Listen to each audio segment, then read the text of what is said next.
Hello, I'm Dr. Jenny Andrus, and welcome to Joint Ventures, an OSC original podcast. This podcast is here to help you make sense of the medical news of the day.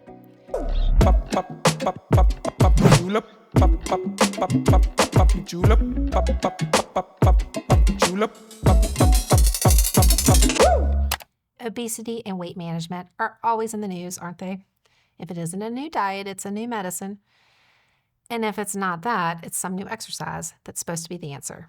Admit it, some of you have a Chuck Norris Total Gym and a Suzanne Summers Thigh Master still in the garage. And remember when workout videos were all the rage? I will admit, I even did the insanity videos. And anyone who saw me flailing around my house doing them would have thought I was actually insane. Well, a new study has shined some light on what parts of weight management program are actually the most effective. What's the key to weight loss? Diet or exercise? Let's get into it. As global economic development has increased, there's been an increased prevalence of obesity, and unfortunately, obesity-related health problems. Obesity in the U.S. was exceedingly rare in the 1800s, and it remains rare in traditional farming communities, but has become pretty common in most industrialized populations, not just the U.S. Increased caloric intake and reduced energy expenditure are often both cited as contributors. Too much in and too little out. Our food is easier to obtain and is higher in calories than it was 100 years ago, and most of us are much more sedentary than our grandparents were. But industrialization has not always meant a decrease in the amount of energy that is expended. So clarifying the relative importance of reduced energy output, i.e. exercise, versus increased energy consumption, i.e. food we eat, is really important to figuring out how to prevent and treat obesity. Recently, a study was published in the Proceedings of the National Academy of Sciences Journal that looked at 34 different populations across the globe that were economically and culturally diverse. They compared the total daily calorie burn from farming populations with low obesity rates to people in more sedentary jobs in places like Europe and the US with higher obesity rates.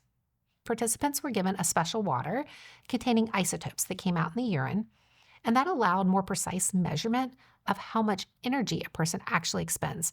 So this would not just be energy from exercise, but energy the body burns to keep us alive and functioning. Now, as they expected, body mass and body fat were higher in economically developed populations, and that makes sense.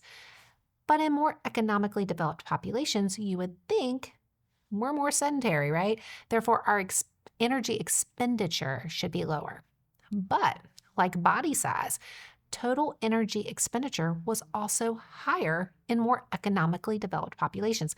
And this makes sense when you consider that bigger bodies require more energy to move. Now, surprisingly, however, the total calories burned per day is really similar across populations with different activity levels. When the authors adjusted for body size, variation in lifestyle did not correspond closely to energy expenditure. So, hunter-gatherers in Africa had body size adjusted energy equivalents to the US. Wow. Analysis showed that at most, the differences in energy expenditure between economic groups could account for approximately a tenth of the increase in BMI and body fat associated with economic development. So, in other words, 10% of weight gain can be blamed on economically advantaged people being more sedentary. That's not much. The study strongly suggests that excess caloric intake is the primary driver for obesity. They found that increased energy intake has been roughly 10 times more important than declining energy expenditure in driving the modern obesity crisis.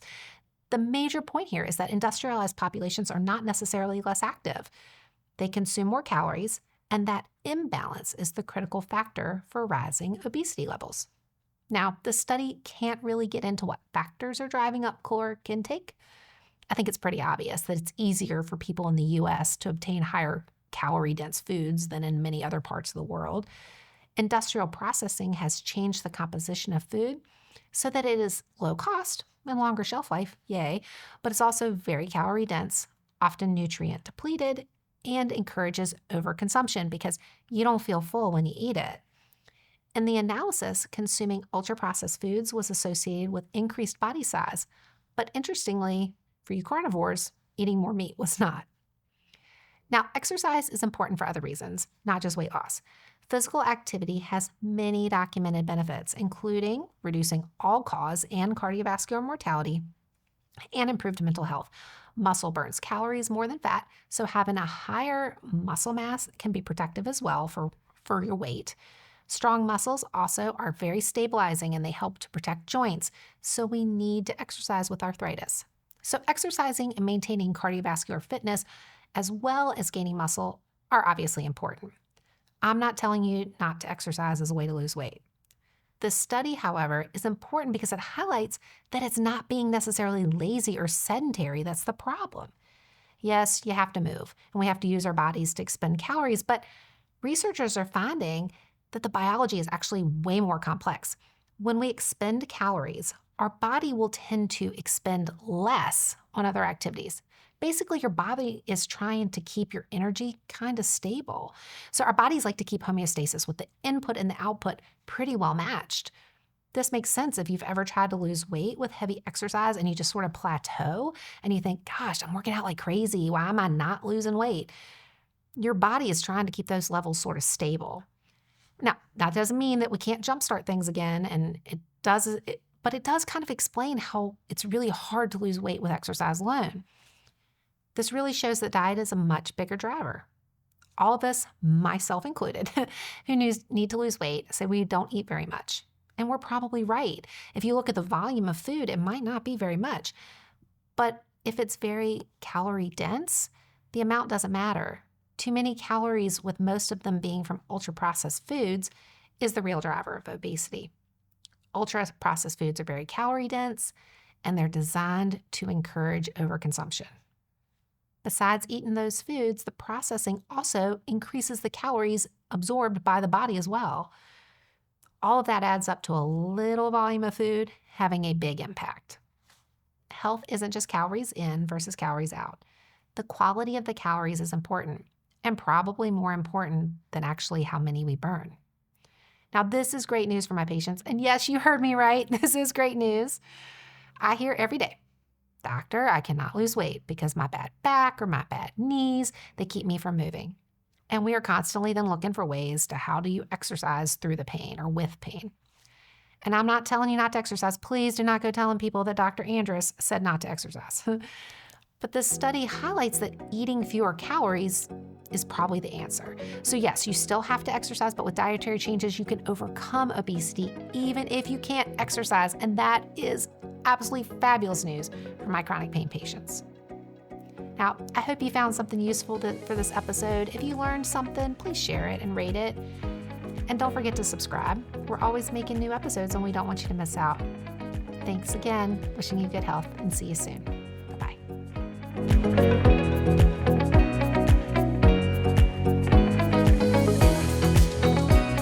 At Orthopedic and Spine Center, we're dedicated to providing the highest quality treatment using the most advanced technology available. Our fellowship-trained spine and interventional pain management physicians specialize in diagnosing painful conditions and offer minimally invasive interventions to complex spine surgeries. Our pain psychologist helps patients understand and reduce stress from chronic pain conditions. Our experienced physicians get you back to doing what you love. Call today for an appointment. Experience excellence at Orthopedic and Spine Center.